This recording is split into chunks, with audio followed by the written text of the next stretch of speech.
Hello everyone. Today we study about the chapter number 10 of class 12th book 1, that is fundamental of human geography, human settlement. देखो होता क्या है human settlement, यह हमारा basic essence है इस chapter का। ठीक है कि ह्यूमन सेटलमेंट का मतलब क्या होता है और बाकी वगैरह चीज़ें। ठीक है कि अब सबसे पहले आप एक बात याद रखिएगा कि हम ह्यूमन सेटलमेंट पढ़ते क्यों है ना। अगर मैं बात करूँ कि ह्यूमन सेटलमेंट पढ़ने की हमें ज़रूरत पड़ती क्यों है ना। जैसे कि फॉर एग्जांपल अगर मैं बात करता हूँ कि ह्यूमन ज्योग्राफी में क्या क्या पढ़ा जाता है। ह्यूमन ज्योग्राफी का क्लियरली मतलब क्या होता है, the study of human beings, the interaction of study of human beings and environment is known as human geography. जब हम एनवायरनमेंट का इंटरेक्शन ह्यूमन बींग्स के साथ पढ़ते हैं तो वो क्या हो जाता है, ह्यूमन ज्योग्राफी।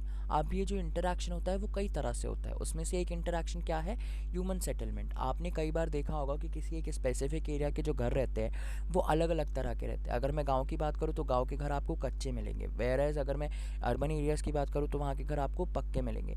तो एनवायरनमेंट को लोग किस तरह से, ह्यूमन बींग्स किस तरह से या कितने डिफरेंट वे से इस्तेमाल करते हैं वो हमें बताता है क्या, ह्यूमन सेटलमेंट है ना। तो ह्यूमन ज्योग्राफी में ह्यूमन सेटलमेंट पढ़ना एक बहुत इंपॉर्टेंट टॉपिक है। ठीक है अगर अब मैं बात करता हूँ, ठीक है अगर मैं बात करता हूँ आपके एक बहुत स्पेसिफिक एरिया की कि क्या होता है अब ह्यूमन सेटलमेंट। ये क्वेश्चन क्योंकि आता है ना, बोर्ड एग्जाम में ये क्वेश्चन डेफिनेटली आता है कि ह्यूमन सेटलमेंट होता क्या है। तो देखो, जब कई सारे घर आपस में क्या हो जाते हैं, कंबाइनली किसी एक स्पेसिफिक एरिया में बने हों, जब कई सारे घर कंबाइनली किसी एक स्पेसिफिक एरिया में बने हों और उन घर को या तो और उन स्पेसिफिक कई सारे ग्रुप ऑफ हाउसेस को, या तो क्लस्टर मतलब होता है ग्रुप, कई सारे ग्रुप ऑफ हाउसेस को या तो आप विलेज कहें या तो टाउन, है ना। मतलब वो आपके ऊपर है कि आप उसको टाउन कहेंगे कि विलेज। अब इस विलेज और टाउन को आप डिफाइन कैसे करोगे वो अलग है, वो आपके नेक्स्ट स्लाइड्स में है। तो क्या होता है जब हम कई सारे घर किसी एक स्पेसिफिक एरिया में मिले, उसे क्या कहा जाता है, सेटलमेंट, है ना। विलेज और टाउन ये जो है वो एग्जाम्पल्स है ह्यूमन सेटलमेंट के। अब आपकी बुक में ये जो सेकंड पॉइंट है मैंने पहले ही बता दिया है कि ह्यूमन इंटरेक्शन के बारे में पढ़ता है। ह्यूमन सेटलमेंट जो है वो हमें बताता है कि क्या है, क्या बताता है कि किस तरह का रिलेशनशिप है एनवायरनमेंट और ह्यूमन बींग्स का। ठीक है उसके घर की कंस्ट्रक्शन से हमें पता चलता है, या घर किस तरह से बना गया है उससे पता चलता है। अब होता क्या है कि ह्यूमन सेटलमेंट की एक डेफिनेशन दी गई है आपकी बुक में कि ह्यूमन सेटलमेंट जो है वो या तो ह्यूमन सेटलमेंट का मतलब है जब कई सारे व्यक्ति आपस में किसी एक स्पेसिफिक एरिया में रहे कुछ समय के लिए या ज़्यादा समय के लिए। ठीक है अब कुछ समय के लिए अगर मैं बात करूँ तो क्या, कुछ समय के लिए इन द सेंस आप लोगों ने सुना होगा नोमैड्स, है ना, नोमैडिक पीपल्स या पेस्ट्रलिस्ट। तो ये जो पीपल्स है, या आप लोगों ने एक फार्मिंग का नाम सुना होगा जिसको कहा जाता है स्लैश एंड बर्निंग फार्मिंग। मतलब कि ट्राइबल पीपल्स जो रहते हैं वो कुछ समय के लिए किसी एक स्पेसिफिक एरिया में, फॉर एग्जांपल 1 साल 2 साल के लिए स्पेसिफिक एरिया में एग्रीकल्चर करते हैं, वहीं वहाँ 1 साल तक रहते हैं और उसके बाद उस एरिया को जलाकर चले जाते हैं। After consuming all the products वो इस एरिया को, एग्रीकल्चर फील्ड को जलाकर किसी और जगह पर चले जाते हैं। तो वो लोग जो है वो कुछ समय के लिए रहे उस जगह में, स्पेसिफिक एरिया में, है ना। तो क्या होता है जब कुछ समय के लिए किसी एक स्पेसिफिक एरिया में रहा जाए उसे क्या कहा जाता है, एक तरह से टेम्पररी सेटलमेंट, है ना। जैसे अगर मैं बात करूँ, आप माइग्रेशन से इसको रिलेट कर सकते, सॉरी टेम्पररी सेटलमेंट, आप इसको माइग्रेशन से भी रिलेट कर सकते हैं कि आप जब किसी एरिया में कुछ समय के लिए जाओ तो क्या होता है। आज जैसे अगर मैं बात करता हूँ, आपको एजुकेशन परस्यू करना, आपको हायर एजुकेशन परस्यू करना है, तो आप अपने बीए ऑनर्स के लिए या ग्रेजुएशन के लिए आप जब किसी एक स्पेसिफिक एरिया में जाओगे 3 साल के लिए, है ना, 4 साल के लिए, तो वो जो 4 साल रहेंगे वो क्या होंगे आपके, टेम्प्रेरी सेटलमेंट रहेगी। कहाँ, जहाँ अभी आप पढ़ने जाएंगे, है ना, जबलपुर के अगर बाहर जाते हैं तो क्या होगा, वो आपकी टेम्प्रेरी क्या होगी, एक तरह से सेटलमेंट रहेगी। तो सेटलमेंट्स को आप ब्रॉडली 2 तरह से, सेटलमेंट को हम इस तरह से डिफाइन कर सकते हैं, एक ऐसी प्लेस जो कि लोगों जिसमें लोग रहते हो कुछ समय के लिए या ज़्यादा समय के लिए। ठीक है, this much I have made my self very clear. अब फोर्थ जो आपका पॉइंट है वो ये है कि क्या होता है, घर आप बना सकते हो, दोबारा बिगाड़ सकते हो, है ना। मतलब कि अगर किसी एक सेटलमेंट में अगर आप लोगों के आसपास कॉलोनीज़ में 2-3 ऐसे घर बने हो जिनका डिज़ाइन कई साल पहले कुछ और था बट अब वो क्या हो गया, चेंज हो गया, है ना। तो आप घर को डिज़ाइन कर सकते हो कई बार, है ना। आप बिल्डिंग्स को बदल सकते हो इन द सेंस कि आप बिल्डिंग के कंस्ट्रक्शंस को या बिल्डिंग के आउटर एरियाज़ को आप बदल सकते हो। आप शायद उसके फंक्शंस भी बदल सकते हैं। फंक्शंस मतलब कि जो व्यक्ति अभी बिल्डिंग के कुछ लोग जो है वो सेकेंडरी एक्टिविटीज़ में बिजी थे, बट अब क्या हुआ, उनके बच्चे जो है टर्शरी क्वाटरनरी या क्वाइनरी एक्टिविटीज़ में बिजी है।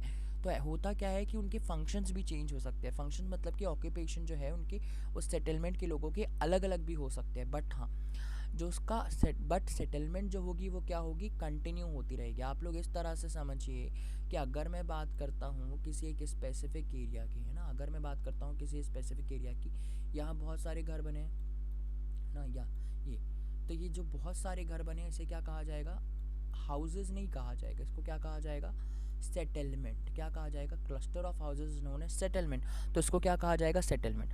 अब इस सेटलमेंट में अगर समझ लो ये यहाँ कोई राहुल नाम का व्यक्ति रहता हो, है ना, तो ये जो राहुल है इसने अपने घर का कंस्ट्रक्शन और डिज़ाइन बदल लिया, और है ना, कंस्ट्रक्शन और डिज़ाइन बदल लिया। यहाँ अगर कोई रहता होगा कोई, हाँ, अंकित नाम का कोई व्यक्ति रहता होगा, तो क्या इसने अपना क्या किया, इसने क्या किया, अपना ऑक्यूपेशन चेंज कर लिया। अब उसको लग रहा है कि मैं सेकेंडरी एक्टिविटीज़ मैन्युफैक्चरिंग सेक्टर में ज़्यादा काम नहीं करना चाहता, तो वो क्या करेगा, वो या तो टर्शरी, क्वाटरनरी या क्वाइनरी एक्टिविटी में जाने के लिए काम करेगा। वैसे यहाँ कहीं और भी लोग टर्शरी, क्वाटरनरी और क्वाइनरी एक्टिविटीज़ में एंगेज होने की कोशिश करेंगे। तो क्या होता है, एक सेटलमेंट जो रहता है, लेकिन आप इस एरिया को क्या कहोगे, सेटलमेंट ही कहोगे ना। चाहे लोगों के घर के डिज़ाइन बदल जाए, चाहे लोगों के जो बिल्डिंग्स का कंस्ट्रक्शन है वो बदल जाए, मतलब कि बिल्डिंग को तोड़ के दोबारा बना ले तो भी वो बदल जाए, चाहे लोगों के ऑक्यूपेशन या फंक्शंस चेंज हो जाए, बट ये जो कलेक्टिवली आप इन्हें क्या कहोगे, सेटलमेंट ही कहोगे। तो सेटलमेंट कभी चेंज नहीं रहती होती है ना। सेटलमेंट के अंदर के जो हाउसेज है वो चेंज हो सकते हैं, बट सेटलमेंट नेवर चेंज। ठीक है, समझ में आया, इतना समझ में आया। फिर उसके बाद है फिफ्थ पॉइंट आपका, कि सेटलमेंट जो है कुछ शॉर्ट पीरियड्स के लिए रहती है ना। जैसे अगर मैं बात करूँ बंजारा स्पेशलिस्ट और नॉमैड्स, ये आपको मैंने पहले ही बता दिया हूँ कि हाँ सेटलमेंट जो रहती है वो कुछ कम समय के लिए रहती है ना। जैसे अगर मैं बात करता हूँ, जो बंजाराज और नोमैड्स वगैरह है वो कुछ समय के लिए ही इस्टेब्लिश करते हैं अपनी सेटलमेंट, है ना। तो सेटलमेंट जो है वो कुछ समय के लिए रहती है। तो this much I have made my self very clear. अब हम आते हैं आपकी नेक्स्ट स्लाइड में कि सेटलमेंट जो है वो आखिर बेसिकली सेटलमेंट का जो मतलब है ना, सेटलमेंट को आप किस तरह से क्लासीफाई कर सकते हो। देखो, सेटलमेंट कोई आपकी सेकेंड हेडिंग है। सेटलमेंट को आप दो तरह से ब्रॉडली क्लासीफाई कर सकते हो मेरी अकॉर्डिंग। बुक में ये मेंशन नहीं है टेम्पररी और परमानेंट, अगर आप चाहो तो बताने की ज़रूरत नहीं है, बट फिर भी फर्स्ट पैराग्राफ में ये मेंशन है परमानेंट और टेम्पररी, तो आप बता सकते हो। देखो होता क्या है कि सेटलमेंट्स को आप टेम्पररी भी कह सकते हो, है ना। अगर मैं बात करूँ तो जो सेटलमेंट्स है वो टेम्पररी भी हो सकती है और परमानेंट भी हो सकती है। अभी मैंने बता दिया कैसे, जब कुछ समय के लिए रहा हो तो वो टेम्पररी, और ज़्यादा more long period of time के लिए रहो या हमेशा के लिए वहीं स्टैब्लिश हो तो परमानेंट। ठीक है, अब इस परमानेंट सेटलमेंट्स को आप दो तरह से क्लासीफाई कर सकते हो, है ना। कैसे क्लासीफाई कर सकते हो, रूरल सेटलमेंट और अर्बन सेटलमेंट। अब ये जो क्लासिफिकेशन है कई बेसिस में होता है ना, कई बेसिस इन द सेंस, या तो आप पॉपुलेशन क्राइटेरिया पकड़ लो कि पॉपुलेशन के बेसिस में हम डिवाइड करेंगे रूरल सेटलमेंट क्या होगा और अर्बन सेटलमेंट क्या होगा, या तो आप ऑक्यूपेशन के बेसिस में पकड़ लो कि आप ऑक्यूपेशन के बेसिस में डिवाइड करोगे किसी सेटलमेंट को कि वो रूरल सेटलमेंट होगा कि अर्बन सेटलमेंट होगा। होता क्या है, जब ह्यूमन बींग्स, है ना, एज ये अगर मैं बात करूँ पॉपुलेशन क्राइटेरिया की, तो ये कहीं ना कहीं यूनिवर्सल क्राइटेरिया नहीं है।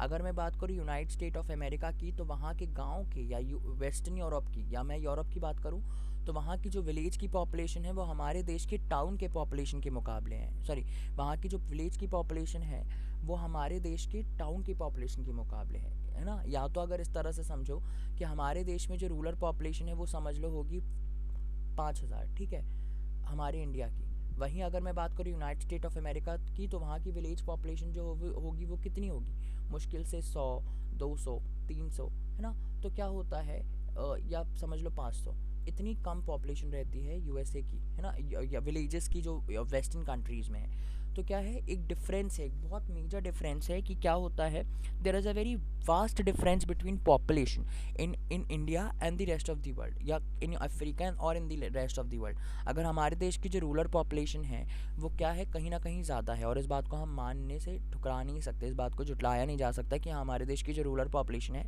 वो ज़्यादा है comparatively to the rest of the world. Western countries की जो अर्बन पॉपुलेशन है वो ज़्यादा है ना, और हमारे देश की जो रूरल पॉपुलेशन है वो क्या है, कहीं ना कहीं अर्बन वेस्टर्न कंट्रीज़ के अर्बन पॉपुलेशन के बराबर ही है। तो हम अगर उस बेसिस इस क्राइटेरिया में डिवाइड करते हैं पॉपुलेशन की क्राइटेरिया में, तो कहीं ना कहीं ये क्राइटेरिया यूनिवर्सली अडाप्टेबल नहीं होगा, मतलब यूनिवर्सली एप्लीकेबल नहीं होगा। अगर मैं बात करता हूँ इंडिया में अगर हमने बोला कि 5,000 लोग 5,000 जो है मैक्सिमम पॉपुलेशन या मिनिमम पॉपुलेशन है किसी गांव की, है ना, वर्ल्ड में जो 5,000 पॉपुलेशन जहां हमें मिलेगी वो क्या होगी, एक तरह से रूरल पॉपुलेशन कहलाई जाएगी। बट क्या होगा, ये इंडिया में एप्लीकेबल हो सकती है, अफ्रीका में एप्लीकेबल हो सकती है, बट अगर मैं बात करूँ यूरोप की कंट्रीज़ में, तो वहाँ जो विलेज की पॉपुलेशन है वो हार्डली मुश्किल से 500 600 700 800 या 1,000 2,000 तक जाती है। तो कहीं ना कहीं क्या होगा, ये जो फंडा है, जो पॉपुलेशन क्राइटेरिया का जो पॉपुलेशन के बेसिस में हम क्या करते हैं, दो सेटलमेंट्स को डिवाइड करते हैं, वो कहीं ना कहीं क्या होगा, प्रूफ कहीं ना कहीं क्या होगा, पॉसिबिलिटीज़ नहीं है, कहीं ना कहीं क्या होगा, थोड़ा सा का एक तरह से देखा जाए तो सही नहीं है, अडाप्टेबिलिटी नहीं है इसकी, है ना, ज़्यादा यूनिवर्सैलिटी नहीं है। तो ये बात आप याद रखिएगा। हाँ, अब दूसरा क्या है कि आप क्या कर सकते हो ऑक्यूपेशन के बेसिस में, ये जो है ये थोड़ा सही भी है और थोड़ा सा एक्सेप्टेबल भी है।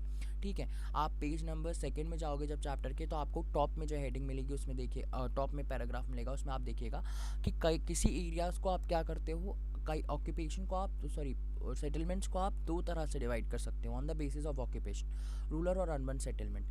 अर्बन सेटलमेंट क्या होता है, वो सेटलमेंट होता है जहाँ सेकेंडरी, टर्शरी, क्वाटर्नरी और क्वाइनरी एक्टिविटी होती है। बेटा मैं ये बार बार कह रहा हूँ, सेकेंडरी, टर्शरी, ठीक है, क्वाइनरी और क्वाटर्नरी एक्टिविटी रहती है। ठीक है, Q2 यहाँ लिख रहा हूँ, क्वाटर्नरी और क्वाइनरी। तो अर्बन पॉपुलेशन वो पॉपुलेशन होती है या वो सेटलमेंट होती है जहाँ व्यक्ति सेकेंडरी टर्शरी और क्वाइनरी एक्टिविटीज़ में क्या होते हैं, इन्वॉल्व होते हैं।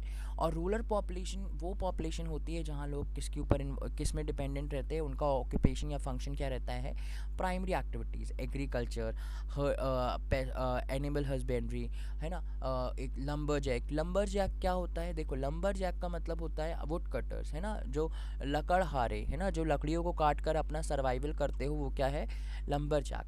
तो ये सब जो है प्राइमरी एक्टिविटीज़ में आता है। ठीक है, तो अब इतना आपको समझ में आ गया कि हम जो आपका सेटलमेंट है उसको दो ब्रॉड एरियाज़ में क्या कर सकते हैं, क्लासिफाइड कर सकते हैं। ठीक है, आपका जो सेटलमेंट है उसको आप क्या कर सकते हो, दो ब्रॉड एरियाज़ में क्लासिफाई करते हो, टेम्परेरी और परमानेंट। अब परमानेंट सेटलमेंट्स को भी आप दो तरह से क्लासिफाइड कर सकते हो, है ना, या क्लासिफिकेशन कर सकते हो, रूरल और अर्बन। अब ये जो रूरल है और अर्बन है, आप उसको डिसाइड कैसे करोगी कि कौन सी सेटलमेंट जो है वो रूरल है और कौन सी सेटलमेंट अर्बन। देखो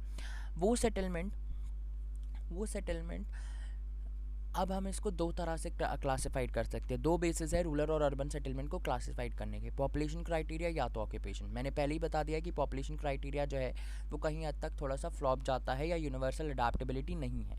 क्यों नहीं है ये आपको पता है, क्योंकि पॉपुलेशन जो है अलग अलग देशों की विलेज की अलग अलग है। हमारे देश में विलेज की पॉपुलेशन ज़्यादा है जो कि हम USA की टाउन्स की पॉपुलेशन के बराबर है ना। तो कहीं ना कहीं देखा जाए तो अगर हम बोलेंगे 5,000 जो है इस पे एक मिनिमम पॉपुलेशन है किसी विलेज की, तो ऐसे में तो फिर USA के जो गांव है वो कभी विलेज की जो एक तरह से देखा जाए क्राइटेरिया उसको मैच ही नहीं कर पाएंगे, है ना। क्यों मैच नहीं कर पाएंगे, क्योंकि उनकी उतनी पॉपुलेशन ही नहीं है। ठीक है, तो ये सब बातें भी आप हमें याद रखनी पड़ती है। तो पॉपुलेशन क्राइटेरिया जो है वो कहीं ना कहीं यूनिवर्सल अडेप्टेबल नहीं है।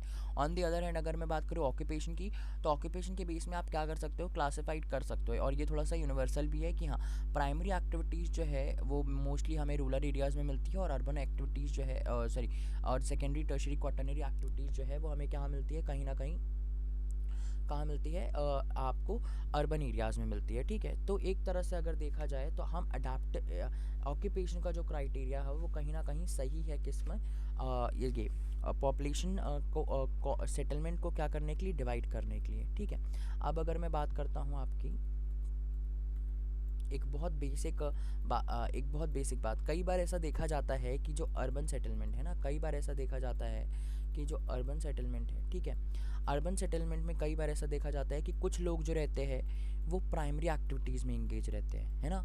या कई बार ऐसा भी देखा जाता है कि कुछ लोग जो रहते हैं रूरल सेटलमेंट के वो सेकेंडरी और टर्शरी और क्वाटर्नरी एक्टिविटीज़ में इंगेज रहते हैं। आपको एक वर्ड मिलेगा सब अर्बनाइजेशन, वो नेक्स्ट स्लाइड में है। एक वर्ड मिलेगा जिसको कहा जाता है सब अर्बनाइजेशन। देखो सब अर्बनाइजेशन का मतलब है कि आज के टाइम पे जो लोग हैं ना वो क्या कर रहे हैं, शहर में एक्टिविटीज़ करते हैं, मतलब अपना जो फंक्शंस रहते हैं वो क्या करते हैं शहरी एरियाज़ में करते हैं। ठीक है, जो उनका जो फंक्शंस रहता है वो मोस्टली कहाँ करते हैं, शहरी एरिया में। बट अगर मैं बात करूँ वो लोग जब उनका रहने का या उनको रहने का या उनको अब कहीं रहने का, कहीं उनको इस्टेब्लिश्ड होना हो, कहीं सेटल होना हो, तो वो मोस्टली क्या करते हैं, विलेज एरियाज़ में रहते हैं। तो सब अर्बनाइजेशन का मतलब है कि जब व्यक्ति क्या करे, जब व्यक्ति उनके ऑक्यूपेशन जो है उनकी सेटलमेंट के बिल्कुल अपोजिट हो। आपकी बुक पेज नंबर 1 में है कि क्या होता है, कई बार अब ये एक नया ट्रेंड जनरेट हुआ है कि ह्यूमन बींग्स क्या करते हैं, मेन सिटीज़ में नहीं रहते, कंट्री साइड्स में जाके रहते हैं या अर्बन एरियाज़ के आसपास में जाकर रहते हैं, और वहाँ क्या करते हैं, अब अर्बन एरियाज़ में के आसपास में जाकर एक छोटी छोटी सेटलमेंट्स इस्टेब्लिश कर रहे हैं, जिसे क्या कहा जाता है, सब अर्बनाइजेशन। तो सब अर्बनाइजेशन एक न्यू फिनोमेना है। ठीक है, आपकी बुक में एक बात और दी गई है कि क्या होता है, कई बार जो अर्बन पॉपुलेशन है ना, वो क्या करती है, काम अर्बन एरियाज़ में करती है, मतलब कि इंडस्ट्रीज़ वगैरह में, है ना। लेकिन वो क्या जो रूरल पॉपुलेशन है उसमें से कुछ लोग जो है वो रहते रूरल एरियाज़ में है, बट काम कहाँ करते हैं, अर्बन एरियाज़ में। मतलब कि वो क्या करते हैं, टेम्प्रेरी माइग्रेशन करते हैं, यहाँ से आते हैं रोज़ सुबह और अर्बन एरिया में आके काम करते हैं। ठीक है, तो क्या है, कई बार ऐसा भी देखा जाता है कि अर्बन सेटलमेंट में जो लोग काम करते हैं वो सेटलमेंट में रहते नहीं हैं, वो रूरल सेटलमेंट में रहते हैं। तो ये कहीं ना कहीं देखा जाए तो एक फ्लॉ, एक तरह का देखा जाए तो ये फ्लॉज माना जा सकता है ना, कि हम इसमें भी डिफाइन नहीं कर पाते कि on the basis of occupation आप सेटलमेंट को कैसे डिवाइड करोगे, है ना।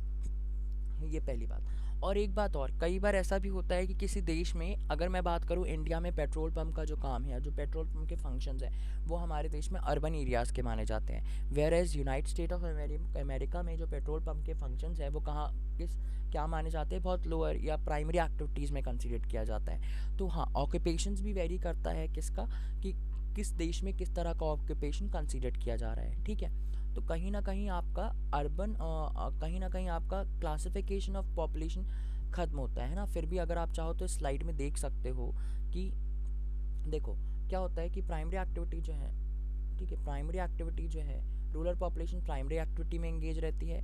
Example agriculture, mining, lumbering, animal husbandry etcetera. ठीक है, अब जो अर्बन पॉपुलेशन है वो सेकेंडरी, टर्शरी, क्वाटरनरी, क्वाइनरी, यहाँ मैंने क्वाटरनरी और क्वाइनरी नहीं लिखा है, आप चाहो तो लिख सकते हो, उसमें इन्वॉल्व रहती है। Industrialist, doctors, professors, doctors and traders, these are the examples.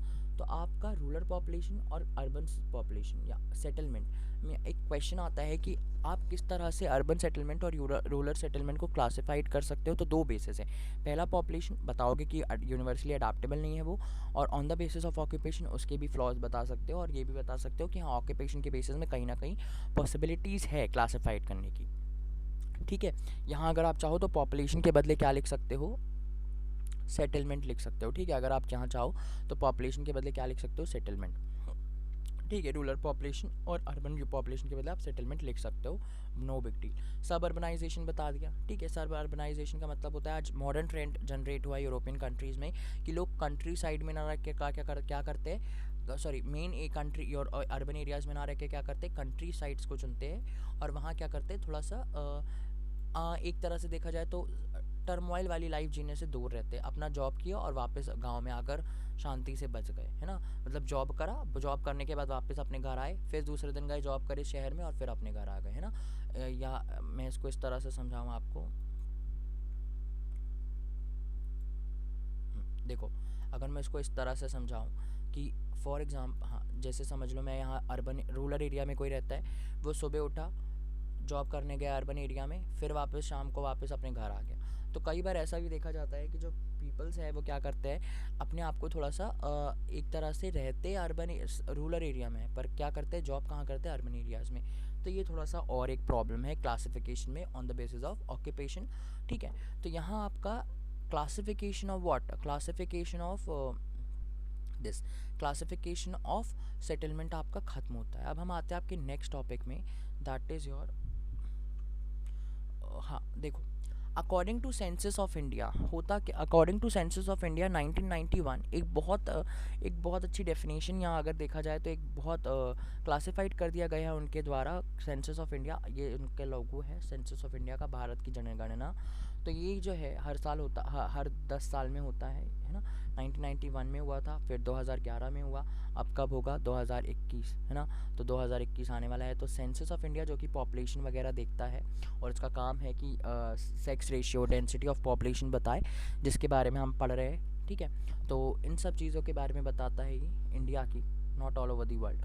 तो सेंसस ऑफ इंडिया 1991 में जब सेंस पॉपुलेशन का पूरा सर्वे कर रहा था, तब उसने करने के बाद उसने क्या किया, 1991 में उसने क्या किया, एक डेफिनेशन दी कि किसको आप क्या कह सकते हो, रूरल एरियाज़। किसको क्या कह सकते हो, ये रूरल एरियाज़। आप किस एरियाज़ को कहोगे, रूरल एरियाज़, ठीक है। किस एरियाज़ को कहोगे, रूरल एरिया। देखो, ऐसा एरिया जहाँ जहाँ म्यूनसिपल कॉरपोरेशन, ठीक है, एक ऐसा एरिया जहाँ क्या हो, सॉरी, हाँ, अगर मैं बात सॉरी, ये जो है आपका, ये रूरल सेटलमेंट का नहीं है आपका, ये जो है वो है अर्बन सेटलमेंट का, ठीक है। देखो क्या है, अगर मैं बात करूँ आप किस एरिया को क्या कहोगे, urban settlement. Census of India ने 1991 में एक अनाउंसमेंट किया था कि आप किस एरिया को कहोगे, अर्बन सेटलमेंट, ठीक है। किस एरिया को कहोगे, अर्बन सेटलमेंट। एक ऐसी सेटलमेंट, ठीक है। अब वो सेंसस ऑफ इंडिया क्लासिफाइड कर रहा है कि आप किस एरिया को अर्बन सेटलमेंट कहोगे। तो उन्होंने बताया कि एक ऐसी सेटलमेंट जहाँ म्यूनसिपल कॉरपोरेशन हो, है ना, मतलब कि म्यूनसिपल कॉरपोरेशन, जैसे अभी महाराष्ट्र म्यूनसिपल कॉरपोरेशन, है ना, फिर कैंटोनमेंट बोर्ड्स हो, है ना, ऑफिशियल, कई सारी ऐसी ऑफिशियल कमेटीज़ हो जो शहर को लुक आफ्टर करे, ठीक है। पहला क्राइटेरिया ये रहा। दूसरा क्या है, 50,000 पॉपुलेशन हो, है ना, 50,000 पॉपुलेशन हो, सॉरी 5,000 पॉपुलेशन हो, ठीक है। फिर उसके बाद अगर मैं बात करूँ 75% जो वर्कर्स है ना, 75% जो वर्कर्स है, मेल वर्कर्स जो है वो नॉन एग्रीकल्चर एक्टिविटी में इंगेज रहे। नॉन एग्रीकल्चर एक्टिविटीज़ मतलब कि एग्रीकल्चर को छोड़ के वो कुछ भी कर सकते हैं, सेकेंडरी, टर्सरी, क्वाटरनरी, क्वाइनरी। तो क्या है, सेंसस ऑफ इंडिया के अकॉर्डिंग आप लोग वो पुराना वाला भूलिएगा जो मैंने बताया था, रूरल सेटलमेंट से रिलेटेड नहीं है ये, ठीक है। ये जो क्राइटेरिया है वो अर्बन सेटलमेंट का है, ठीक है। ये जो क्राइटेरिया है according to census of India 1991, urban settlement उस एरिया को कहा जाएगा जहाँ म्यूनसिपल कॉरपोरेशन हो, कैंटोनमेंट बोर्ड हो, ऑफिशियल बिल्डिंग्स हो, ऑफिशियल कमिटीज़ हो, जिसके पास कम से कम 5,000 पॉपुलेशन हो, ठीक है। फिर उसके बाद जैसे मैंने अभी को पिछली स्लाइड में बताया था कि हमारे देश के जो गांव है वो 5,000 पॉपुलेशन के लगभग रहते हैं, है ना।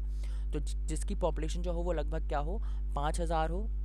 तो ये हमारे शहर का क्राइटेरिया है, जिसकी जो पॉपुलेशन है वो लगभग 5,000 हो और 75% जो पीपल्स हो वो किस में एंगेज हो, नॉन एग्रीकल्चर एक्टिविटी में। और जो डेंसिटी ऑफ पॉपुलेशन हो, अब ये डेंसिटी ऑफ पॉपुलेशन क्या होता है, अगर आप लोगों को याद हो, डेंसिटी का मतलब होता है, ठीक है, समझ लो फॉर एग्जांपल ये आपका एक स्पेसिफिक कंट्री है, इंडिया, ठीक है, कंसीडर कर लेना बेटा, ठीक है।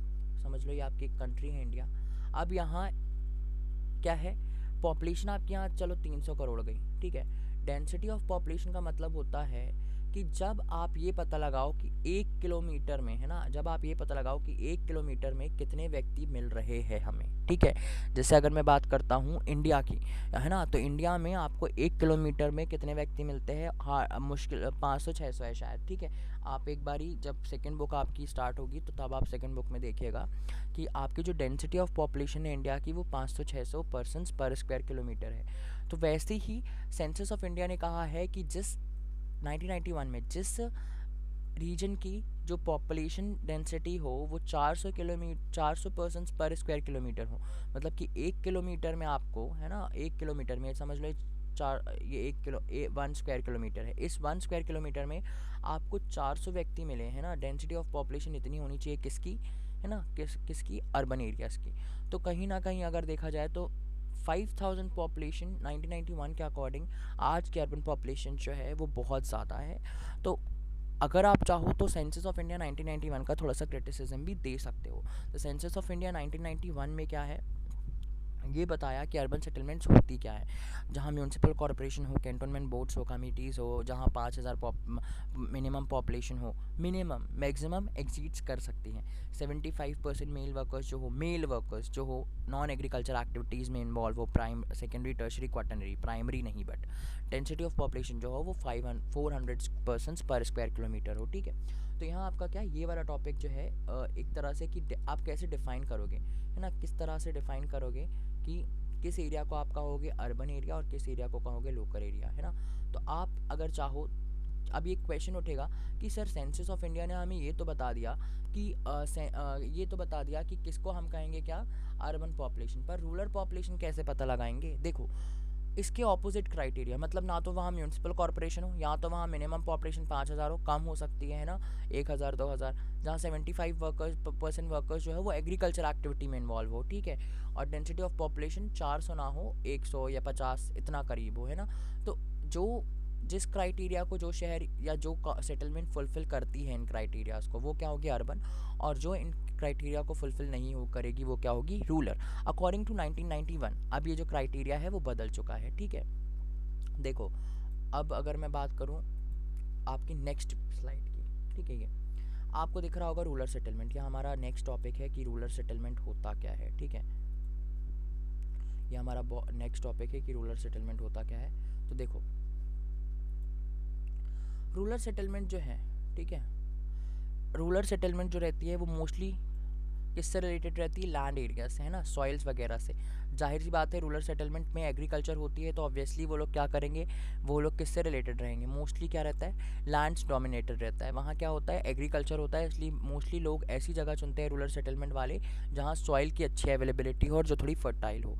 तो रूरल सेटलमेंट जो रहती है वो बहुत क्लोज रहती है, बहुत आपस में जो रहता है उनका जो सोशल और कल्चरल रिलेशनशिप रहता है वो बहुत क्लोज रहता है ना, कंपैरेटिवली टू अर्बन सेटलमेंट। और लैंड डोमिनेटेड रहती है, मतलब कि ऑब्वियसली एग्रीकल्चर हो रहा है तो लैंड डोमिनेटेड जो हो तो रहेगी, ठीक है। फिर उसके बाद क्या होता है, प्राइमरी एक्टिविटी डोमिनेटेड रहती है, मतलब कि वहाँ एग्रीकल्चर, है ना, अगर एग्रीकल्चर होगा वहाँ फिशिंग एक्टिविटीज़ होगी, या अगर मैं बात करूँ एनिमल हस्बेंड्रीज मतलब होता है जब आप एनिमल्स को पालते हो, है ना, जब आप कलेक्टिवली कई सारे एनिमल्स को क्या कराते हो, रियर कराते हो और उनको क्या करते हो, उनके प्रोडक्ट्स को बेचते हो, वो क्या होगी आपकी प्राइमरी एक्टिविटी एनिमल हस्बेंड्री, है ना। और लंबर जैक मतलब होता है क्या, लकड़हारे, है ना, जो क्या लकड़ियों को काटते हैं और उनको बेचते हैं, ठीक है। सेटलमेंट साइज जो होता है रूरल रीजन का वो रिलेटिवली लो होता है, ठीक है। आपकी बुक में 3 बेसिक इन्फॉर्मेशन दी गई है रूरल सेटलमेंट की, कि रूरल सेटलमेंट जो है वो सोशली और कल्चरली बहुत क्लोज रिलेटेड रहते हैं, बेसिकली ये लैंड से रिलेटेड रहते हैं, प्राइमरी एक्टिविटी से डोमिनेटेड रहते हैं, ठीक है, प्राइमरी एक्टिविटी से डोमिनेटेड रहते हैं, और क्या रहता है इनका सेटलमेंट साइज जो रहता है वो थोड़ा कम रहता है ना, कंपैरेटिवली टू अर्बन एरिया। तो यहाँ आपका रूरल सेटलमेंट का बेसिक इन्फॉर्मेशन खत्म होता है। अब हम आते हैं आपके नेक्स्ट टॉपिक में कि सेटलमेंट जो रहती है आप किस तरह से क्लासिफाइड कर सकते हो, ठीक है।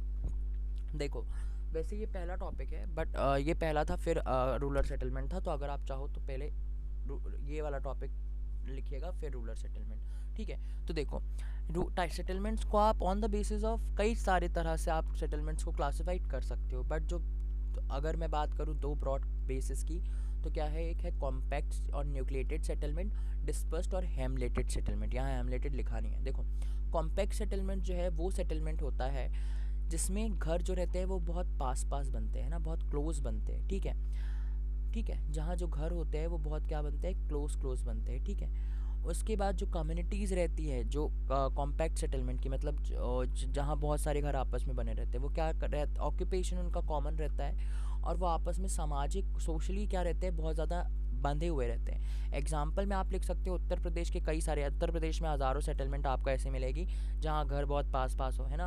और मध्य प्रदेश में भी आपको जबलपुर एग्जाम्पल ले लो, वो भी एक सेटलमेंट जो है, वहाँ घर वाकई में आप पास ही बने हुए हैं ना, उत्तर प्रदेश और मध्य प्रदेश के कई सारे रीजन्स में, हज़ारों रीजन्स में। तो मेजरली किस एरियाज़ में मिलते हैं ऐसी सेटलमेंट, हमें प्लेन एरियाज़ में। तो कॉम्पैक्ट सेटलमेंट वो सेटलमेंट रहती है जहाँ घर जो हो आपस में बहुत पास बने हो, ठीक है, और कम्युनिटीज़ क्या हो, एक कॉमन ऑक्यूपेशन शेयर करती हो, मतलब कि कॉमन ऑक्यूपेशन मतलब कि कुछ भी हो सकता है। बेसिकली होता ये है कि वो लोग सेकेंडरी, टर्शरी और क्वाटर्नरी ऑक्यूपेशन ही क्या करते हैं, शेयर करते हैं, ठीक है। डिस्पर्स सेटलमेंट में हम आते हैं। डिस्पर्स्ड मतलब कि ऐसी सेटलमेंट जो कि बहुत दूर हो, है ना, बहुत ज़्यादा, जिनके घर जो हो, है ना, जैसे समझ लो एक घर यहाँ बनाए, एक घर कई किलोमीटर बाद दूसरा यहाँ बनाओ, और कई किलोमीटर बाद तीसरा यहाँ, कई किलोमीटर बाद चौथा यहाँ। तो एक ऐसी सेटलमेंट जिसमें घर बहुत दूर बने हो, वो कैसी सेटलमेंट रहती है, डिस्पर्स सेटलमेंट। वेयरएज अगर घर बहुत पास बने हो, ऐसे सटे हुए, ठीक है, तो ये क्या हो गया आपकी कॉम्पैक्ट सेटलमेंट, ठीक है। ये ये क्या हो गया आपकी कॉम्पैक्ट सेटलमेंट। और वहीं ये जो इतने दूर दूर घर बने हुए हैं क्या है आपका डिस्पर्स सेटलमेंट, ठीक है, ये क्या है डिस्पर्स सेटलमेंट। तो डिस्पर्स सेटलमेंट जो रहते हैं उनके घर क्या रहते हैं दूर दूर बने रहते हैं, बिल्ट फार अपार्ट। वो लोग मोस्टली कब मिलते हैं, ये ऐसे लोग जब कहीं मार्केट वगैरह में जब ये लोग सब किसी मार्केट वगैरह में जब हाट बाज़ार वगैरह लगती है तब वो लोग जब सामान वगैरह ख़रीदने जाते हैं तब ये लोग मोस्टली सोशलाइज्ड होते हैं, है ना। या अगर मंदिर की बात करूँ, है ना, अगर मैं बात करूँ रिचुअल प्लेसेस की, ठीक है, रिचुअल प्लेसेस की अगर मैं बात करूँ तो जब वो रिचुअल प्लेसेस में जाते हैं तब ये लोग सोशलाइज होते हैं। तो मोस्टली सोशलाइजेशन इनका कब होता है या मिलते कब है ये पीपल्स ऐसे आपस में, या तो मार्केट में या तो वर्शिप एरियाज़ में। वेयर एज जो कॉम्पैक्ट सेटलमेंट्स रहती है वहाँ पीपल्स क्या रहते हैं आपस में हमेशा ही मिलते रहते हैं, ठीक है, क्योंकि पास पास घर है तो जाहिर सी बात है आपस में एक दूसरे से मिलना जुलना लगा रहता है। बट बहुत डिस्पर्स सेटलमेंट है, दूर दूर सेटलमेंट है, तो लोग क्या करते हैं जब मार्केट एरियाज़ रहते हैं और वर्शिप एरियाज़ में मिलते हैं, है ना। अब आते हैं इसका एग्जांपल, आप क्या लिख सकते हो, कश्मीर वैली। ऑब्वियसली कश्मीर में जो घर है पहाड़ी एरियाज़ में बहुत दूर दूर रहते हैं। Arunachal Pradesh density of population भी यहाँ की बहुत कम है, आप लोग पढ़ेंगे नेक्स्ट बुक में। और लद्दाख जो है ना, लद्दाख डेंसिटी ऑफ पॉपुलेशन मतलब कि यहाँ मुश्किल से मुश्किल से 8 9 या 10 15 मतलब 50 के अंदर करीब पॉप डेंसिटी है। यहाँ बहुत कम लोग जो है 1 किलोमीटर में पाए जाते हैं अरुणाचल प्रदेश में। तो कश्मीर वैली यहाँ भी बहुत कम, बहुत दूर दूर घर है। अरुणाचल प्रदेश में भी बहुत दूर दूर घर है, लद्दाख में भी बहुत दूर दूर घर है ना। वैसे ये दोनों का आप अलग अलग भी मेंशन करोगे तो कोई बहुत बड़ा इशू नहीं है, बट अगर आप चाहो तो लिख सकते हो कश्मीर रीजन्स, ठीक है। तो मोस्टली जो पॉपुलेशन रहती है डिस्पर्स सेटलमेंट, ये जो मोस्टली डिस्पर्स सेटलमेंट रहती है वो कहाँ पाई जाती है, माउंटेन एरियाज़ में। और अगर मैं बात करूँ तो ये हाँ कहीं ना कहीं, है ना, प्राइमरी एक्टिविटीज़ से बहुत डोमिनेटेड रहती है कहीं ना कहीं, ठीक है। तो यहाँ आपका टाइप्स ऑफ सेटलमेंट में कॉम्पैक्ट और क्या न्यूक्लिएटेड सेटलमेंट जो है ना, कॉम्पैक्ट और या न्यूक्लिएटेड सेटलमेंट और डिस्पर्स्ड और हेमलेटेड सेटलमेंट, ठीक है, ख़त्म होता है। तो ये आप ब्रॉड क्लासिफिकेशन बताइएगा। अगर आप चाहें तो आप इसको पॉज करके आप इसको ना नोट डाउन भी कर सकते हैं ना, अगर आपको लिखना हो तो। अगर आप चाहो तो इसको पॉज करके नोट डाउन भी कर सकते हो, ठीक है। अब देखो ये दिख रहा होगा आपको, ये जो है ये मैंने, ठीक है, ये जो है आपको दिख रहा होगा, स्पेशली आप लोगों के लिए फ़ोटोज़ निकाली है। ये देखो ये जो है यहाँ घर कितने दूर दूर बने हुए हैं, ये देखो ये एक, ये दो, तो ये क्या है कहीं ना कहीं एक यहाँ भी है छोटा सा, ये है ना, ये बहुत दूर दूर घर बने हुए हैं, ठीक है। तो ये क्या है एक तरह से देखा जाए तो ये डिस्पर्स सेटलमेंट है ना, डिस्पर्स सेटलमेंट है, ये जो है ये डिस्पर्स सेटलमेंट है। वेयर एज ये जो रीजन से आपको घर में मतलब कि यहाँ तो रोड देखने में बहुत दिक्कत जा रही है ना, ये जो दिख रहा है आपको, तो ये जो है कहीं ना कहीं ये जो सेटलमेंट्स है वो बहुत ज़्यादा क्लोज है। तो जाहिर सी बात है आज जब मार्केट वगैरह में लोग मिलेंगे, जब मार्केट वगैरह में जाएंगे तभी लोग सोशलाइज हो पाते हैं ना। या अगर मैं बात करूँ ये जो कॉम्पैक्ट सेटलमेंट है, यहाँ क्या लोग आपस में रेगुलरली बस दरवाज़ा खोला चेहरा दिख गया किसी का, तो क्या यहाँ बहुत जल्दी सोशलाइज हो जाते हैं लोग, ठीक है। तो क्या है ऐसी सेटलमेंट जहाँ क्या है बहुत पास पास घर है उसे क्या कहा जाता है, कॉम्पैक्ट सेटलमेंट। ऐसी सेटलमेंट जहाँ बहुत दूर दूर घर है उसे क्या कहा जाता है, डिस्पर्स सेटलमेंट, है ना। स्पेशली कोरोना के लिए तो ये डिस्पर्स सेटलमेंट ही ज़्यादा अच्छी है, ठीक है। तो यहाँ आपका एक ये वाला टॉपिक तो ख़त्म होता है। अब हम आते हैं आपके नेक्स्ट टॉपिक में, that is your factors affecting the rural settlement, ठीक है। ऐसे कौन कौन से रीजंस है जिसके कारण रूरल सेटलमेंट इफेक्ट होती है, ठीक है। नंबर 1 देखो, नंबर 1 फैक्टर क्या है, landforms, soils and upper land, ठीक है। Number 2 water availability, plan settle, number 3 plan settlement, government policies, building material and defence, है ना। अब हम इसको नेक्स्ट स्लाइड में देखते हैं। पहला फैक्टर है अवेलेबिलिटी ऑफ वाटर। आप एक बात बहुत अच्छे से जानते होंगे कि आधे से ज़्यादा जो सेटलमेंट है, आपने हिस्ट्री में भी पढ़ा होगा हड़प्पन सिविलाइजेशन के बारे में, तो वो जो सिविलाइजेशन है वो किसके किनारे बसी है, इंडस रिवर के किनारे बसी थी, है ना। सिमिलरली आपने मेसोपोटामिया के बारे में जब 11th में पढ़ा होगा तो आपने देखा होगा कि वो जो सिविलाइजेशन थी वो यूफ्रेट्स और टिग्रीज रिवर्स के आसपास इस्टाब्लिश थी। तो कोई भी सेटलमेंट आप इधर से स्टार्ट कर सकते हैं। अगर आप मेंशन कर लिखोगे जब डिटेल में तो आप ये बता सकते हो कि as we know that historical civilization established their houses or established their settlements near water bodies. So the water is the very very necessity of human beings, very essential need of human beings. So every human beings mostly prefer to live in the areas where the water is easily available, है ना. लोग वहाँ रहना पसंद करते हैं जहाँ पानी बहुत आसान से अवेलेबल हो. और जैसा कि हम जानते हैं रूरल सेटलमेंट की बात हो रही है, तो रूरल सेटलमेंट में एग्रीकल्चर होता है और एग्रीकल्चर में वाटर की ज़रूरत बहुत ज़्यादा पड़ती है. तो ऑब्वियसली लोग वहीं रहना पसंद करेंगे जहाँ क्या हो, वाटर की अवेलेबिलिटी हो. कई बार हम ऐसा भी देखते हैं कि लोग क्या करते हैं, ऐसे जैसे कि ये अगर मैं बात करूँ, ये आपका एक यहाँ से वाटर बॉडी है, यहाँ भी वाटर बॉडी है. कई बार ऐसा होता है कि लोग क्या करते हैं, आइलैंड एरियाज़ में भी जा के रहते हैं सिर्फ अवेलेबिलिटी ऑफ वाटर के कारण, क्योंकि यहाँ से कहीं ना कहीं से यहाँ रिवर बहती है. तो इस कारण लोग, कई बार ऐसा भी होता है कि आइलैंड एरियाज़ में भी जाके रहते हैं सिर्फ और सिर्फ अवेलेबिलिटी ऑफ वाटर के कारण. या कई बार नदी के किनारे, है ना, लो लाइंग वैलीज़ में बस जाते हैं. लो लाइंग वैलीज़ क्या होती है, देखो क्या होता है, ये माउंटेन है ना, ये समझ लो ये माउंटेन्स है, या अगर समझ लो ये ऐसा कुछ प्लेट्यू करके है ना. तो क्या होता है, ये जो बीच से नदी बह रही है ना, ये जो एरिया है यहाँ से बीच से नदी बह रही है, तो ये जो वैली है ना, इसको कहा जाता है लो लाइंग रिवर वैली. मतलब कि नीचे वाले हिस्से से नदी बह रही है और ये जो ऊपर है यहाँ घर बने हुए हैं ना. कई बार लोग नदी के किनारे भी घर बसा लेते हैं, है ना. तो इस तरह से तो availability of water is very important. सबसे पहला फैक्टर यही है कि कहीं भी अगर आप कोई घर रहते हैं, सेटलमेंट मिलती है, तो हमें मोस्टली जहाँ पानी अवेलेबल रहता है वहाँ मिलती है. Landform, soils and Uplands. देखो होता क्या है कि अगर लैंडफॉर्म्स आपका प्लेन होगा तो वहाँ एग्रीकल्चर होगा. अगर लैंडफॉर्म माउंटेनियर्स एरियाज रहे, है ना, 3 तरह के लैंडफॉर्म्स होते हैं, plain, plateau and mountains. Plateau और प्लेन में एग्रीकल्चर हो सकता है लेकिन माउंटेन में नहीं हो सकता, है ना. प्लेट्यू, प्लेन्स में एग्रीकल्चर हो सकता है लेकिन माउंटेन में एग्रीकल्चर नहीं होता है. क्यों नहीं होता है, क्योंकि माउंटेन एरियाज प्रोडक्टिव नहीं रहते हैं. हाँ, फॉरेस्ट वगैरह हमें मिलेंगे बट वहाँ अगर आपको एग्रीकल्चर करना है तो थोड़ा सा ज़्यादा दिमाग दौड़ाना पड़ता है. अगर मैं बात करूँ आपको, क्या वहाँ टेरेस फार्मिंग करनी पड़ेगी. तो कहीं ना कहीं प्लेन और प्लेट्यू को लोग ज़्यादा प्रेफर करते हैं रहने के लिए और एग्रीकल्चर एक्टिविटीज़ के लिए. तो लैंडफॉर्म बहुत डोमिनेट करता है. लोग ऐसी जगह में रहेंगे जो प्लेन हो और या प्लेट्यू रीजन्स में, है ना. सॉइल्स जो हो, अगर फर्टाइल सॉइल है तो वेल एंड गुड, पीपल वहीं रहना पसंद करेंगे, रूरल पीपल्स, क्योंकि उनको एग्रीकल्चर करना है. तो जाहिर सी बात है जहाँ सॉइल फर्टाइल हो, पीपल्स वहाँ रहेंगे. अपलैंड जो है एक नया टॉपिक है. अपलैंड जो है आपके लिए थोड़ा नया होगा और ये बुक में एक नेक्स्ट हेडिंग है, बट मैंने इसको इसी में इंक्लूड करा है ताकि आपका जो पॉइंट है वो थोड़ा बढ़ जाए.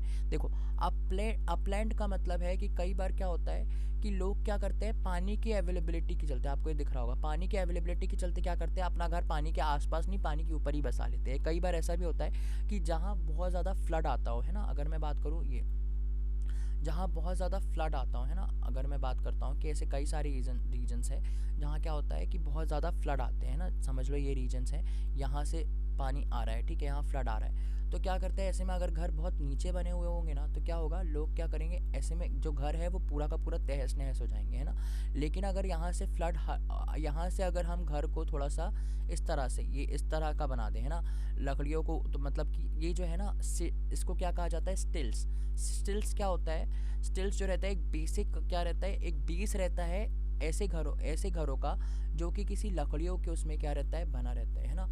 ऐसे एरियाज़ में घर जो रहते हैं स्टिल्स के ऊपर बनते हैं जहाँ फ्लड बहुत ज़्यादा आता है. तो पीपल ऐसी जगह में भी रहना पसंद नहीं करते हैं जहाँ बहुत ज़्यादा फ्लड आए, है ना. या अगर मैं बात करूँ फ्लड आता है तो उनके डैमेज को कैसे ठीक किया जाए, तो वो लोग ने क्या किया है, स्टिल्स के ऊपर घर बनाते हैं. स्टिल्स क्या होता है, एक लकड़ी का बेस होता है, ज़रूरी नहीं लकड़ी का. आपने वेलकम मूवी देखी हो तो उसमें जब वो लास्ट का सीन चलता रहता है, फर्स्ट वाला जो पार्ट है वेलकम का, उसमें लास्ट का जो सीन चलता है वो स्टिल्स में ही बना रहता है. वो लोग स्टिल्स को ही काटते हैं ना. तो ये जो स्टिल्स है ना, ये जो आपको दिख रहा है, ये जो लकड़ी का बेस है, ये जो बेस है, इस बेस के ऊपर जो घर बनता है, क्यों बनता है, ताकि फ्लड से प्रिवेंट किया जा सके घर को. बार बार थोड़ी ना हर साल घर बनाते रहेंगे, उतने में ही आधा पैसा बर्बाद हो जाएगा. तो जो घर रहते हैं वो जब लकड़ी के बेसिस के ऊपर बनते हैं, लोहे के बेस के ऊपर, वॉट एवर इट इज़, आप क्या कहेंगे इसको, हाउसेज ऑन स्टिल्स, है ना. ये हाउस है जो कि स्टिल्स के ऊपर बना है, ठीक है. तो ये आपका ये वाला टॉपिक जो है, 2 points, that is availability of water, कि व्यक्ति वहीं रहना पसंद करेगा जहाँ पानी अवेलेबल हो, और दूसरा क्या, अपलैंड और लैंडफॉर्म्स और सॉइल, ठीक है. रूरल सेटलमेंट्स की हम अभी बात कर रहे हैं. अब थर्ड है आपका बिल्डिंग मटेरियल. देखो, घर आप कैसे बनाओगे, मैंने शुरू में ही बताया था कि जिस तरह का एरिया रहेगा आप उसी तरह के घर बनाओगे. रूरल एरियाज़ के घर आपको कॉमनली इस तरह के दिखते हैं ना, इंडियंस के तो वाकई में इस तरह के दिखते हैं. देखो होता क्या है, जो बिल्डिंग मटेरियल है ना, बिल्डिंग मटेरियल है ना, उसमें क्या रहता है, डिफाइन करता है कि ह्यूमन का रिलेशनशिप एनवायरनमेंट के साथ कैसा है, ठीक है. तो आप लोगों को एक बहुत अच्छा एग्जांपल देता हूँ कि गांव के जो घर रहते हैं वो मिट्टी के बने रहते हैं ना, मिट्टी के बने रहते हैं क्योंकि वहाँ रिसोर्स इतनी ही अवेलेबल रहती है, ठीक है। खपरे या है ना, ये जो खपरे दिख रहे हैं ये आपको वुडन एरियाज दिख रहे होंगे, ये है ना, ये थोड़ा बहुत लोहा भी लगा हुआ है, तो है ना, ये देखो, तो या और ये बोरी वगैरह लगी हुई है ना। तो क्या है, जो बिल्डिंग मटेरियल्स रहते हैं वो डिफाइन करते हैं कि आपका ये एनवायरनमेंट का, ह्यूमन बीइंग का एनवायरनमेंट के साथ रिलेशनशिप कैसा है, ठीक है, ये डिफाइन करते हैं।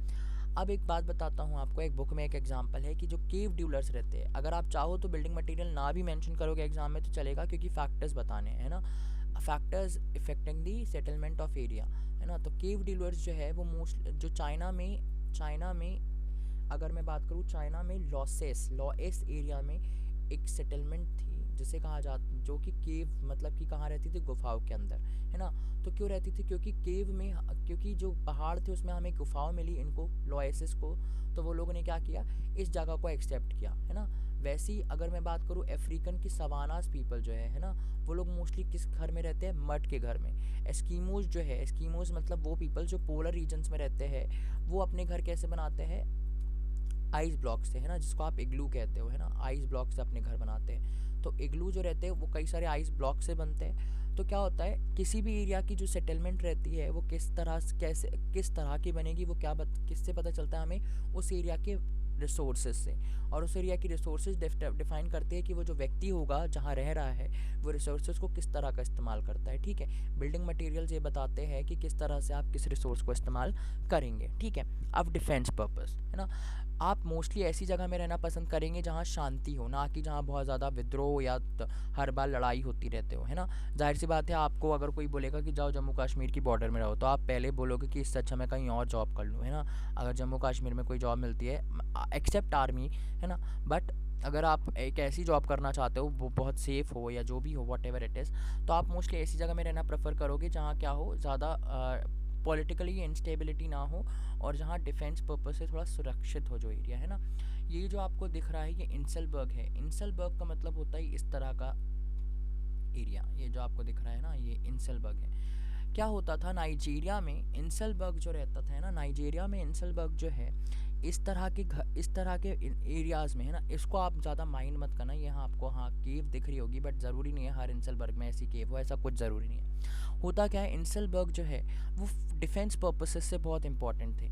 यहाँ क्या करते थे लोग, इस इंसलबर्ग के पीछे, है ना, ये जो समझ लो ये सामने वाला एरिया है, ऐसे कई सारे अगर इंसलबर्ग बन गए, उनके पीछे अपने घर बसाते थे, है ना, यहाँ नाइजीरिया में इसके पीछे अपने घर बसाते थे, ताकि क्या हो, अगर कोई अटैक करे तो उसको अटैक करने में काफ़ी प्रॉब्लम जाए। क्यों प्रॉब्लम जाए, क्योंकि इतनी लंबी चढ़ाई चढ़ाना बहुत मुश्किल हो जाएगा, और ऐसे में जब तक वो अटैक करेगा हम कहीं ना कहीं अपने आप को, या तो हम फ्लड हो जाएंगे, या तो हम भग जाएंगे, या तो हम अपने आप को प्रोटेक्ट करने की कोशिश करेंगे, ठीक है। तो क्या होता है, नाइजीरिया में इंसलबर्ग रीजन जो है वहाँ पॉपुलेशन आपको ज़्यादा मिलती है। इंसलबर्ग्स मतलब कि ऐसे वाले एरियाज़ नाइजीरिया में जो होंगे ना, वहाँ आपको पॉपुलेशन हिस्टोरिकली बहुत ज़्यादा मिलेगी। जैसे इंडिया में फोर्ट्स वगैरह बनाए जाते थे तो किसके ऊपर बनाए जाते थे, है ना, पहाड़ों के ऊपर, ताकि क्या हो, कई सारी पहाड़ियों के बीच में, ताकि क्या हो कि जो घर हो वो क्या, जो फोर्ट्स हो वो क्या हो सके, प्रोटेक्ट हो सके, है ना। जैसे अगर मैं बात करूँ ये दैट, हाँ, पद्मावत मूवी आई थी, उसमें आपने घर देखे, जो आपने फोर्ट देखा था वो पहाड़ों के ऊपर बना था। तो कहीं ना कहीं डिफेंस पर्पसेस से जो पहले के घर होते थे वो कहीं ना कहीं या तो इंसलबर्ग्स के आसपास बनते थे, या तो फोर्ट्स के ऊपर बनते थे, या तो रिवर्स के आर पार बनते थे, जिससे कि लोग अटैक करने में थोड़ा सा टाइम लगे, है ना।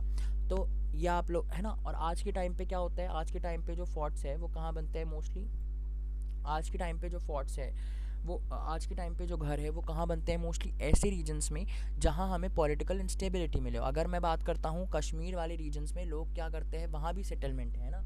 अगर मैं बात करूँ कश्मीर वाले रीजन्स में भी सेटलमेंट है ना, कश्मीर वाले रीजन्स में भी सेटलमेंट है। तो कश्मीर वाले रीजन में सेटलमेंट क्यों है, क्योंकि वो डिफेंस एरिया है और वहाँ आर्मी वाले हमेशा रहते हैं, है ना। तो इससे क्या होगा, आपको एक प्रोटेक्टिविटी भी मिल जाएगी, और साथ ही साथ क्या होगा, वहाँ सेटलमेंट इसलिए बसाई गई है ताकि अगर कोई एक्टिविटीज़ टेररिस्ट या पाकिस्तानीज करते हैं तो हमें पता चल जाए, ठीक है। तो डिफेंस एरिया ये बताता है कि किस तरह से किसी एरिया की जो पॉपुलेशन है, या किस तरह से किसी एरिया की जो सेटलमेंट है, ठीक है, वो कैसी होगी, है ना, किसी एरिया की जो सेटलमेंट होगी वो कैसी होगी। डिफेंस पर्पस से बनाई गई है तो ऑब्वियसली वहाँ अगर डिफेंस पर्पस से बनाई गई तो ऑब्वियसली बहुत ज़्यादा प्रोटेक्टिव होगी, और अगर डिफेंस पर्पस से नहीं बनाई गई है तो जाहिर सी बात है थोड़ा सा देखा जाए तो विदाउट डिफेंस पर्पस की अगर रहेगी तो जाहिर सी बात है वो थोड़ा सा खुली और बहुत स्प्रेडेबल पॉपुले सेटलमेंट रहेगी, ठीक है। तो अगर आप चाहो, अगर आप एग्ज़ाम में चाहो तो बिल्डिंग मटेरियल के बदले आप क्या लिख सकते हो, availability of what, house construction और रिसोर्स कंस्ट्रक्शन, मार्क्स नहीं कटेंगे। डिफेंस के बदले आप लिख सकते हो पॉलिटिकल स्टेबिलिटी, ठीक है। तो आपके ये 2 पॉइंट्स यहाँ खत्म होते हैं। देखो नाइजीरिया है कहाँ, ये बहुत इंपॉर्टेंट है आपका नाइजीरिया वाला जो टॉपिक है ना, या नाइजीरिया जो है, ये वैसे इसमें आना तो नहीं चाहिए बट फिर भी मैंने बता दिया कि नाइजीरिया जो है, ठीक है, ये वाला जो रीजन है ये अफ्रीका कॉन्टिनेंट में, और ये जो आपको दिख रहा है, सॉरी इट्स नॉट, हाँ ये जो आपको ये रीजन दिख रहा है ये है आपका क्या, आपका ये रीजन से इथोपिया। इथोपिया के बारे में हम नेक्स्ट स्लाइड में पढ़ेंगे। नाइजीरिया जो है वो क्या है, इसका शायद डेंसिटी ऑफ पॉपुलेशन से भी बहुत ज़्यादा रिलेशनशिप है, तो ये अभी हम आपकी जो इसी बुक में आपको याद होगा डेंसिटी सेक्स रेशियो वाली बुक में जिसमें पॉपुलेशन डिस्ट्रीब्यूशन का है। तो नाइजीरिया ये है जहाँ इंसल बक्स वगैरह के आसपास घर बनाए जाते हैं जिससे कि डिफेंस पर्पस के हिसाब से, ठीक है। अब आते हैं इथोपिया भी मैंने बता दिया है ना।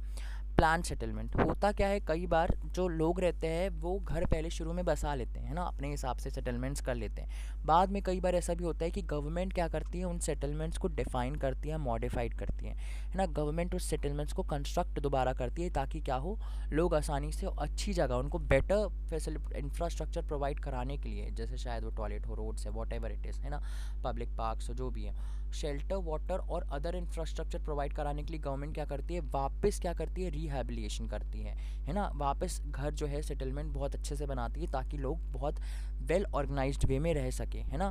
तो क्या होता है, गवर्नमेंट पॉलिसीज़ भी कहीं ना कहीं रूरल सेटलमेंट को क्या करती है, डिटरमाइन करती है कि किस तरह की जगहों पर आप घर बनाओ। अगर आपने घर बना लिया है तो गवर्नमेंट क्या करती है, रिहैबिलिटेट करती है, तो जाहिर सी बात है वो बहुत वेल प्लान तरीके से रिहैबिलिटेट करेगी, है ना। कहने वाली बात है कि वेल प्लान तरीके से करती है। अभी एग्जांपल जबलपुर में ही देख लो, है ना, जो पहाड़ी वगैरह में जो घर बने हुए थे उन घरों को तोड़ के जब तिलहरी के पास भेजा गया है उन लोगों को, तो वो सेटलमेंट जो है वो भले ही प्लान हो पर वहाँ लोग नहीं रहते हैं ज़्यादा से ज़्यादा।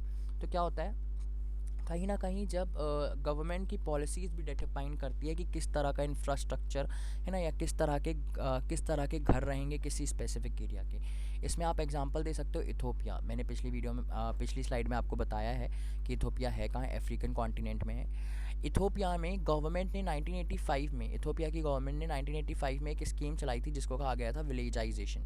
विलेजाइजेशन इसलिए कहा गया था क्योंकि आपको एक इमेज दिखाता हूँ मैं, ये इमेज दिख रही है, ये अफ्रीका की है, ये जो इमेज है, ये जो इमेज है ना, ये अफ्रीका की इमेज है। यहाँ के जो घर है वो बहुत ज़्यादा ही, एक तरह से देखा जाए अगर अर्थक्वेक या कुछ भी नेचुरल डिज़ास्टर आता था तो बार बार टूटते थे, ऐसे में लोगों को बहुत ज़्यादा इफेक्ट पड़ता था, है ना। तो इस प्रॉब्लम को सॉल्व करने के लिए इथोपिया की गवर्नमेंट ने क्या किया, विलेजाइजेशन स्कीम 1985 में निकाली। बुक में 1985 मेंशन नहीं है तो आप चाहो तो लिख सकते हो। विलेजाइजेशन स्कीम निकाली जिसके तहत क्या किया गया, जिसके तहत क्या किया गया, गाँव को वेल ऑर्गेनाइज्ड और वेल इस्टेब्लिश किया गया, है ना। मिट्टी के घर के बदले उनको सीमेंटेड घर प्रोवाइड कराया गया जिससे कि वो थोड़ा सिक्योर हो सके। तो ये है इथोपिया की विलेजाइजेशन स्कीम। हाँ, वो प्लान सेटलमेंट्स के आपसे एग्जांपल्स पूछता है तो आप ये लिख सकते हो।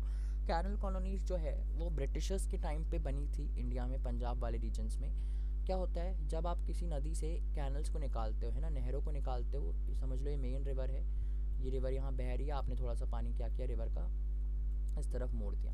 तो क्या करते हैं, निकालते हो ना ये कैनल्स को, तो इसके आसपास just because of availability of water लोग आपस में आसपास घर बना लेते हैं। इसे कहा जाता है कैनल कॉलोनीज़। जैसे इंडिया में इंदिरा गांधी कैनल कॉलोनीज़ बनी हुई है इन कैनल्स के आसपास, किसके कारण, पानी की अवेलेबिलिटी के कारण, है ना। तो ये सब चीज़ें भी हैं जैसे हमें देखना है। ये आपको इथोपिया दिख रहा होगा सोमालिया के जस्ट बाजू में। तो ये सारे फैक्टर्स जो है वो डिफाइन करते हैं कि एक सेटलमेंट होती कैसे। एक बार ये और देख लेते हैं, land form soils and upon land. Defence purposes आपको पता है, हम ऐसी जगह में रहना पसंद करेंगे जहाँ जो डिफेंसली बहुत अच्छी हो, जो हमें सिक्योरिटी प्रोवाइड कराए, वाटर की अवेलेबिलिटी हो, पानी, है ना, ईजिली अवेलेबल हो, बिल्डिंग मटेरियल जो हो, ये रूरल सेटलमेंट से रिलेटेड है, ठीक है, बिल्डिंग मटेरियल अवेलेबल हो।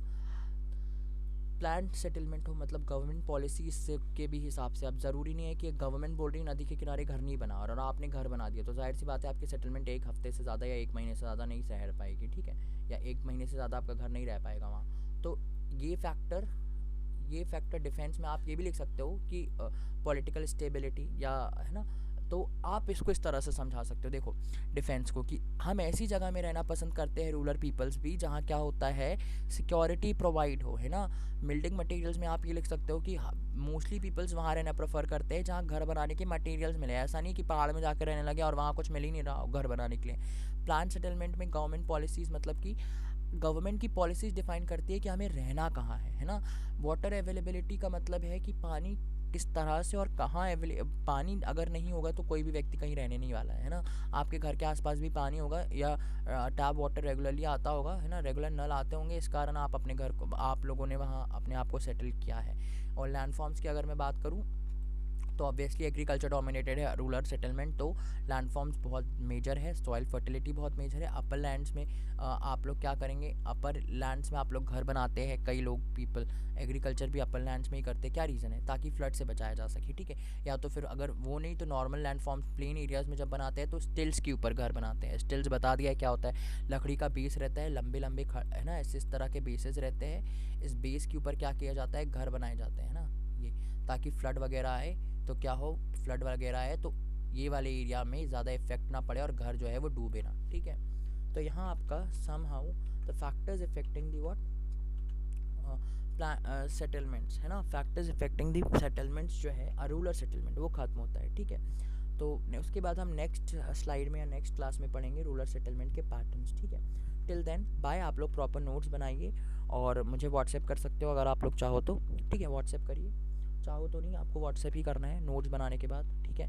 और आपको अगर कोई और इन्फॉर्मेशन चाहिए इस चैप्टर से रिलेटेड या कोई कन्फ्यूजन हो तो आप मुझे बता सकते हैं। Till then bye.